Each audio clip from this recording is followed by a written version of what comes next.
Kong Roman, magandang umaga po. At live na tayo sa DZXL. Kasama po si Ricky Rosales, sir. Good morning!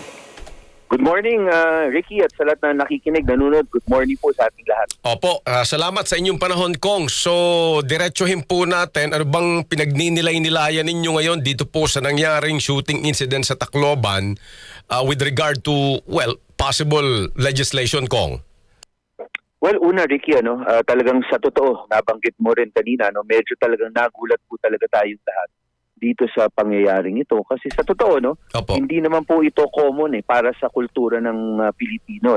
Tayo dito talagang sa totoo ay may maaaring nagkakatampuhan, pero sa totoo, yung kabataan natin talagang kailangan natin lang talagang matutukan muli. Sa legislation naman po, sa totoo lang, in the past few years po, marami na pong education reform programs ang napasa ng House of Representatives ng Kongreso. Opo. Una po dyan, yung GMRC, yung pagbabalik ng good manners and right conduct.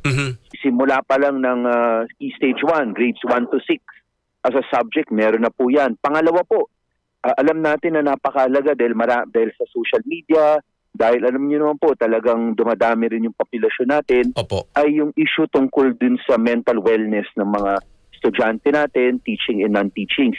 Tingnan na po natin yan. Nakita po natin na halos walang pumapasok na guidance counselor o psychologist sa DepEd schools natin. Kaya may bago na pong batas dyan.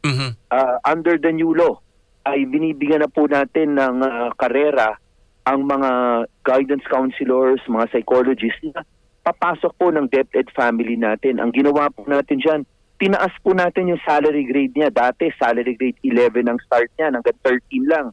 Ngayon po, 16 to 24 na po yan. Tapos, alam natin na konti lang kasi po talaga ang guidance counselor psychologist sa buong Pilipinas. So, naglagay na rin po tayo ng tinatawag na guidance counselor associate. Ito po yung mga nagtapos ng kolehiyo na merong 18 units na behavioral science, may level up para makapass na ng DepEd family natin, makatulong po sa ating mga mag-aaral, teaching and non-teaching personnel. Yun.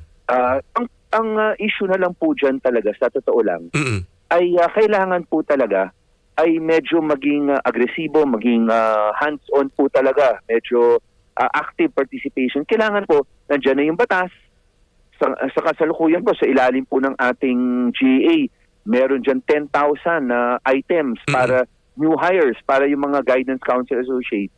Kailangan po talaga matutukan po ito ng DepEd, ng DBM, ng Civil Service Commission para sa kahuli-hulihan po magkaroon na po tayo dyan ng ma-hire na po yung mga kailangan ma-hire. Kasi sa ngayon po medyo pending pa po yan. Meron na pong budget yan sa GA natin, nasa GA na po yan, pero hindi pa nagkaka-hiring kasi nga po hinihintay pa po yung sa Civil Service saka sa DBM yung pagbaba ng item sa ating Department of Education. Opo. Kaya makikita po natin yung sa batas nandiyan dyan na. Oo. Tama naman, no? Natin. O yung anti-bullying, Ricky, sa totoo, tinayos na rin po, sinilip na po natin yan. Opo. Review natin yan. Kasi batas, mukhang wala namang amyenda doon na kailangan talaga. Pero, yung implementing rules ay rinikomenda natin na baguhin yan ng DepEd. Kasi kailangan, mabilis yung pagtugon pag the moment merong sumbong Right. Diba? Opo. At yun po, na-revise na po ng DepEd yan. Last year po, I think March 2025. So, sa totoo po, nandito na po yung mga batas, lalo na para masubaybayan, mabigyan ng gabay, kailangan po talaga ay hands-on. Talagang dapat aktibo po talaga yung pag-implement. Implementation po ang mabilis dito. Pero, Ricky, bago tayo pumasok ulit doon, siguro mapaalala rin po natin, talagang ang mahalaga rin po dito yung mga magulang. Yes. Sa totoo, ang teachers natin, ang schools natin, ang DepEd natin, 47,000 po ang, almost 47,000 schools po tayo sa buong Pilipinas. More or less po, umaabot tayo 25 to 27 million na estudyante. So talagang kahit papano ay talagang kailangan ng DepEd ng suporta, ng tulong. At yun po ang pinakamahalaga din sa magulang.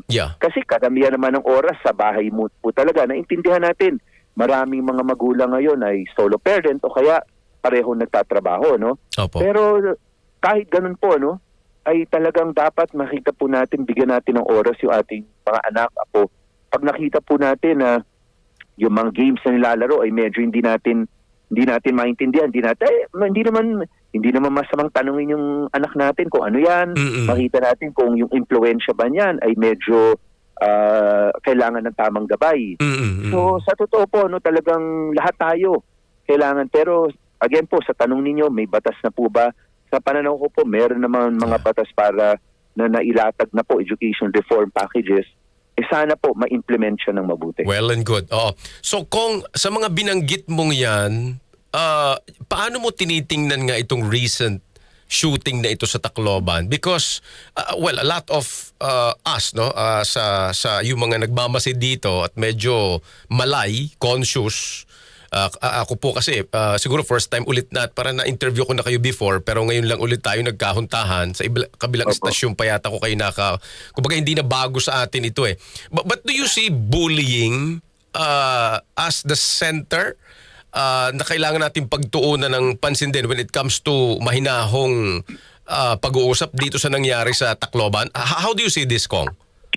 Well, una talagang maganda yung tanong kasi marami naman talagang front, marami talagang issue ang tinatalakay talaga ng DepEd. Yung sa curriculum po, again, we have to give credit po talagang sa totoo. Medyo maganda na yung bagong curriculum ng Department of Education ngayon.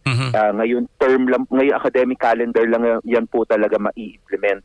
Itong pangalawa po, talagang mahalaga rin po ito yung bullying kasi sa totoo, kahit yung PISA results po, 'di ba, meron dun survey. Nung tinanong nila yung mga bata na kumuha ng PISA, yung mga Pilipino. Opo. At lumalabas po, parang tayo yung isa sa mga pinakamataas yung sinabi ng mga bata na pakiramdam nila nabubuli sila. Pero ang totoo nito, dekada ng problema to. Hindi naman po ito parang ngayon lang bilang usbong. Correct. Kaya nga po, sa totoo, kaya nga tayo mental wellness law na bago. Kaya nga natin pinalik yung GMRC. Kaya nga natin review yung anti-bullying law. Kasi talaga nakikita na po natin, dekada na rin po naman talaga. Pero siguro dati hindi masyado talagang napapansin. Pero ngayon, talaga nakikita natin kasi kaya natin review lahat yan. Pero moving forward, talagang dapat talaga magtulungan lang tayo. Suportahan natin ang mga magulang. Suportahan rin po natin yung ating mga DepEd. Ricky, mabanggit ko rin. Kasi ngayon, kakangyari lang po nitong yung Tacloban incident na ito. No? Maraming mga magulang, mga bata, teaching and non-teaching, nababasa ko na medyo kahit paano, may pangamba ngayon pagpapasok. Kaya sa parte naman po ng Department of Education, isang initial step na magandang magawa nila, through, di ba meron tayong mga tinatawag na local school board. Ito yung namumuno dyan ay school district superintendent ng DepEd at saka yung local mayor. Doon pa lang po dapat talagang siguraduhin natin na makita ng mga mag-aaral natin, teaching and non-teaching personnel at mga magulang na hinihigpitan po natin yung seguridad sa bawat campus para masigurado natin na safe spaces yung learning spaces natin. Ayun po, initially at immediately kailangan alam ko, nababasa ko naman, may mga ibang LGU, pinapatupad na yan, talaga nag-a-announce yung mayor nila. Pero again po, nandiyan naman po yung local school board natin kung saan kasama ang Department of Education, kasama rin po ang local mayor. So dapat talaga ngayon, immediately, ayusin na nila kaagad yan para masigurado natin na panatagan loob ng mga magulang, estudyante, teaching and non-teaching personnel. At baka nga din kung doon sa pinabanggit natin na effective implementation ng mga nakalatag na mga batas na halimbawang inisa-isa po ninyo kanina, baka ang laking ang part, no? Napaka-significant nung binabanggit nyo sa local school board kasi I was about to ask, hindi ho kaya yung hanggang ngayon, di ba, we have very compressed na mga classroom. Yung ratio kung ng security guard to students, grabe ang liit. So kumbaga itong mga structural deficiencies na ito could really be significant factor kahit yun nga, hindi pa natin napupunan yung dami ng guidance counselor. So paano ho yan? Ano naman ang nagiging natin dyan? Parang tugon dyan, Kong? Yes, tama po kayo. No? Talagang ang katulad naman nangyayari ngayon, in fairness naman po talaga sa ating mga eskwelahan na DepEd, Oo. gumagawa rin po sila dyan yung mga tinatawag na multiplier effect. Opo. Yung ginagawa niya dito yung mga magulang, ang mga magulang kasi involved naman po talaga sa pag-aaral ng kanilang mga anak. Right. Marami po dyan, dito po sa Pasig po, marami dyan mga magulang, nagbaband together sila, tapos sila yung parang volunteer. Opo. Kasi lalo na pag double shift, kasi meron pa rin mga schools kahit dito sa amin na double shift po. Yeah. Ibig ko sabihin, may morning at may afternoon hanggang gabi na shift. So, ang mga magulang po, nagbaband together po yan, nagbo-volunteer sila. Lahat po ito ay talagang sa totoo, whole of community approach talaga eh. Right. Habang dapat maging aggressive sa implementation, yung DepEd dito sa mga batas na na-mention ko kanina, yung mga immediate na pwedeng gawin, local school board, security guards, yung mga pag-meeting sa mga magulang para masigurado po yung dami po ng tumutulong na volunteers ay kahit paano ma-multiply natin. Opo. So, ang nababasa kong position mo, Kong, walang kinakailangang ipasang bagong batas regarding this. All we have to do is to look at what yung mga existing laws and we have to implement them effectively. Actually, yes, tama po yan. Pero pag may nakita naman ng DepEd o mayroon magsabi sa atin na medyo adjust natin ito, walang problema. Right. Pero with respect po dun sa mga batas natin sa guidance counseling, sa GMRC, sa anti-bullying, sa ngayon po, kailangan po tutukan yan ng DepEd. Proactive. Dapat ma-implement, malaman ng mga magulang. Hindi talaga pwede na parang checklist eh. Right. Masabi lang minsan, okay na. Tama. Dapat tuloy-tuloy. Pero again, Ricky, Opo. marami nagtatanong, kailangan ba tingnan yung juvenile justice law? Yeah, yung sunod ko tatanong sa iyo, ano bang position mo diyan, Kong? Sa totoo po, hindi naman, naniniwala ako na dapat buksan ang discussion dyan, pero not necessarily para ibaba ang edad ng criminal liability. Not necessarily, kasi ngayon, Ricky, nangyayari kasi extreme eh. Ang pinag-uusapan lagi dito ay yung Tacloban extreme case na merong bata, may minor na involved, 'di ba? At tapos medyo if ever homicide o murder yung issue dito. Pero sa totoo, magtanong po kayo sa pangkaraniwang Pilipino. Sa araw-araw po meron diyan mga mga petty crimes, yung mga offenses na hindi naman po ganun. Pero kahit papano, ay ang laging sinasabi ng iba, ay ginagamit na po ng mga mga sindikato ang kabataan para dito sa mga maliliit petty crimes eh. Yeah. Pero kung papabayaan natin yan, hindi natin i-discuss yan. Imagine po, the little things pag nag-add up po yan, lumalaki rin yan. Yes. Kasi, di ba, parang ang sabi nga po nila, di ba, kunyari may stoplight, hating gabi, o maghahating gabi, nakita mong pula. Wala namang ibang sasakyan. Tama. Dumire. Pag nasanay kang puro ganun, pag gabi, ay maisip mo, pwede kahit na mali yun, yes, ay gagawin mo. Yes. So yun ang sinasabi ko. Ngayon kasi nakasentro yung topic dito sa medyo talagang tama. Yung extreme case nga. Global, extreme eh. Pero meron mga dati pa po, magtanong po tayo sa pangkaraniwang Pilipino. Meron po talaga na pag-uusapan yun yung mga maliliit na offenses eh. Na ang sinasabi ay ini-involve ng mga sindikato, ang mga kabataan. Yeah. Yan po dapat mapag-usapan yan.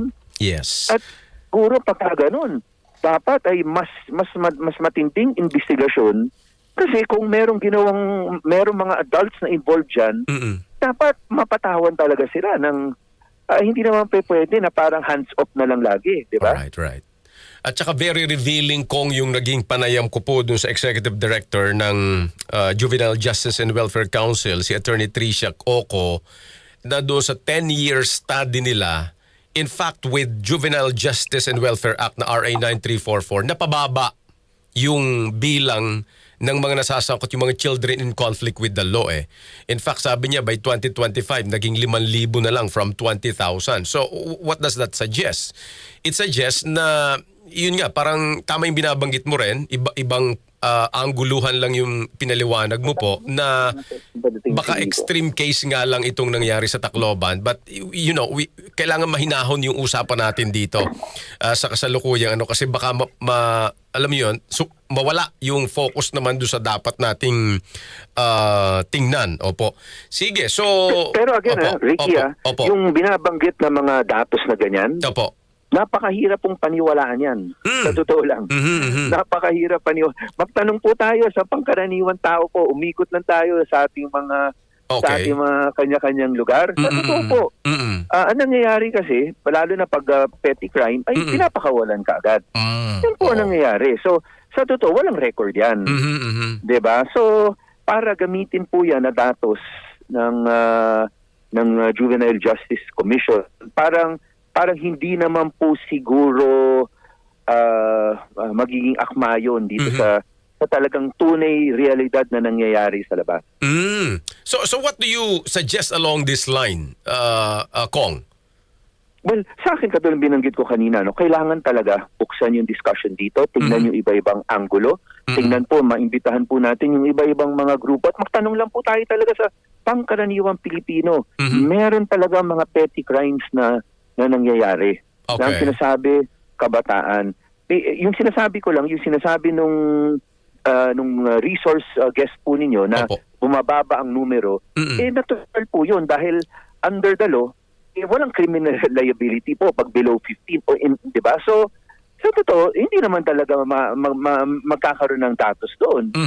Di ba? So, parang hindi naman po magandang batayan yung datos na ganun kasimple. Sa madaling sabi kong, sa madaling sabi kong, you are, parang I'm just getting exactly what's on your mind. Parang buksan ang discussion and you are open to parang lowering down the age ng magkakaroon ng criminal liability?